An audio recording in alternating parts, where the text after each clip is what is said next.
programa que ele tinha. Ele parou lá no nosso caso, nós entramos, não era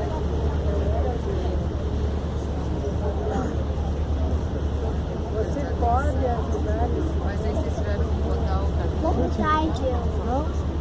Vamos lá.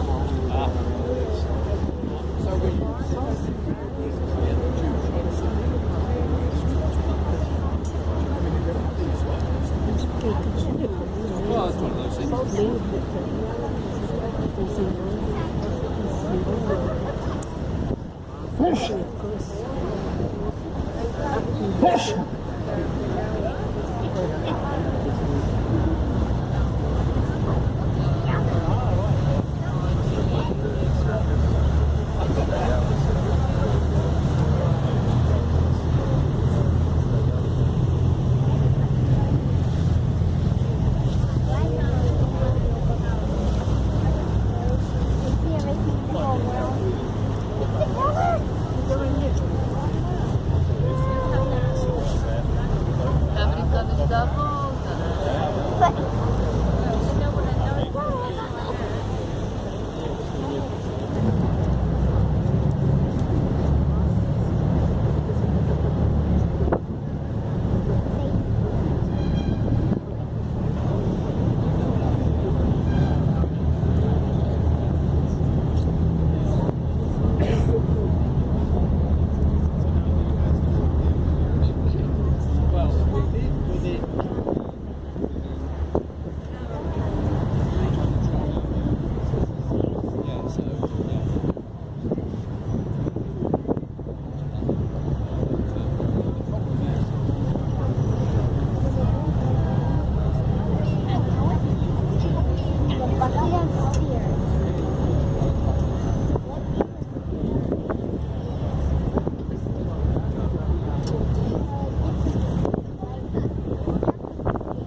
Hey ladies and gentlemen, boys and girls, welcome on board.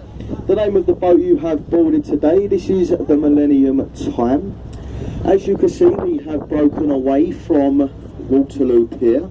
Soon we turn the boat around and we make our way down the River Thames to the Tower of London, Tower Pier, and then further on down to Greenwich.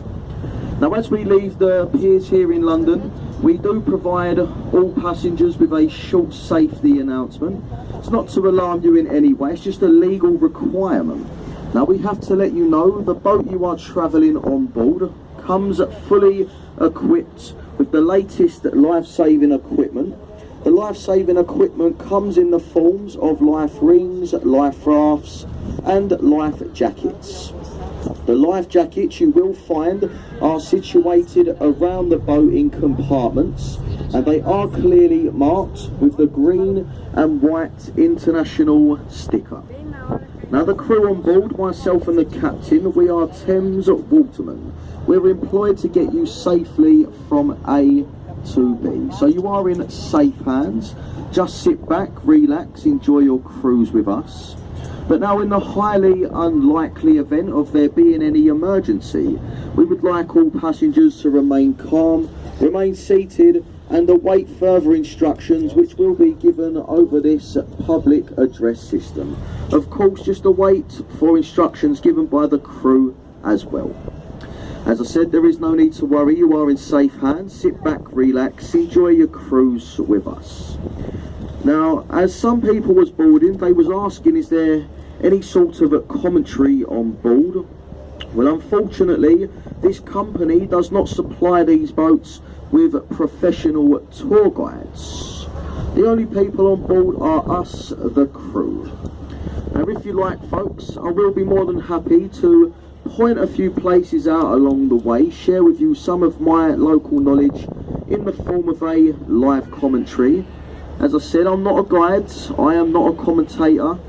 Some of the things I say might not be true. So ladies and gents, would anybody like me to point places of interest out as we go through London? Yes, okay. Well, I try my best, that is all I can do. Unfortunately, it only comes in one language, which is the London version of English. I'll speak a bit slowly and clearly. Hopefully, those of you who do not have English as your first language, hopefully you can take something from it. Now, before we turn around, just ahead of us here on the right, we have the new Royal Palace of Westminster, the Houses of Parliament. That is the seat to the British government. The main parts of the parliamentary building are the two towers. The tower at the further end with the Union flag on the flagpole, that is called the Victoria Tower. It was named after Queen Victoria. Inside that tower is where they hold all the ballot and election papers for 1 year and 1 day. They also hold all the laws here in the UK and the Acts of Parliament. The closest tower to us, with the clock face to either side, on the grand opening of that tower, it was called the St. Stephen's Clock Tower. Up until 3 years ago, when they renamed the clock tower to the Elizabeth Tower to commemorate Queen Elizabeth II's Diamond Jubilee, 60 years reigning on the throne. Many people from all around the world, including myself, we all know the clock tower to be called Big Ben.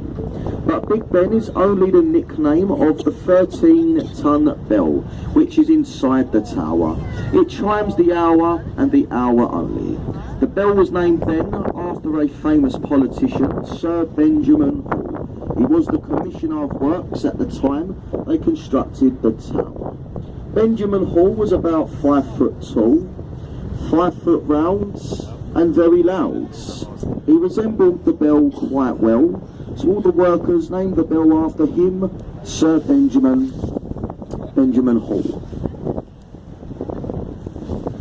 Now we've turned the boat around, folks. Just here on the right, we have the London Eye. Now, the London Eye is it's one of London's most visited tourist attractions. Many people recommend going on the Eye just for the view. And on a very nice clear day here in London, when you reach the top of the Eye, you are capable of seeing up to 30 miles in all directions. If you look up the River Thames, which is behind us, you're capable of seeing Windsor Castle. If you look down the river, which is ahead of us, you might be able to see the Dartford Bridge. Now, the London Eye itself, it stands 452 feet tall. It comes equipped with 32 carriages. Each carriage is capable of carrying 25 people, and each carriage represents a borough in Greater London. To go on the Eye today, it's probably cost you about £20 to £25, and it takes 30 minutes for the round trip. Just ahead of us we have the Charing Cross Railway Bridge. If you follow the bridge to the left, it services the Charing Cross Railway Station, said to be one of the busiest railway stations here in London, Charing Cross. Now that building itself, the station, it was designed by Sir Terence Farrell, and he designed the building to look like a train emerging from a railway tunnel. If you have a very long and hard look at the building, you will see it does look nothing like a train emerging from anywhere. In the evening, when the sun goes down, if you look at that building, all the lights are on and it looks more like an old 1950s jukebox.